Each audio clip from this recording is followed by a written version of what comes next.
Challenge news HD के नुमाइंदे इमदाद चौहान तहसील सोहावा की रिपोर्ट के मुताबिक सोहावा के शहरियों का तुर्की टूल प्लाजा पर एहतजाज। टोल टैक्स के खात्मे का मुतालबा। सोहावा तुर्की टूल प्लाजा पर टोल टैक्स के खिलाफ सोहावा के शहरियों ने भरपूर एहतजाज किया।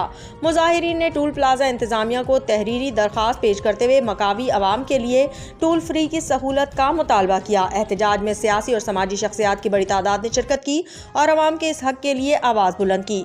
मुकर्रिरीन का कहना था कि टूल टैक्स मकामी शहरियों पर एक गैर ज़रूरी माली बोझ है जिसे फौरी तौर पर ख़त्म किया जाना चाहिए। सोहावा के शहरी तुर्की टूल प्लाजा पर एहतजाज करते हुए टूल टैक्स के खात्मे का मुतालबा कर रहे हैं। मुजाहिरीन ने तहरीरी दरख्वास्त टूल प्लाजा इंतजामिया को पेश की है जिसमें मकामी अवाम के लिए टूल फ्री की इस्तदा की गई है। एहतजाज में सियासी और समाजी शख्सियात ने शिरकत करते हुए हुकूमत और नेशनल हाईवे अथॉरिटी से फौरी इक़दाम का मुतालबा किया। मुजाहिरीन का कहना है कि टूल टैक्स मकामी अवाम के लिए मुश्किलात का बायस है और इसे फौरी ख़त्म किया जाना चाहिए।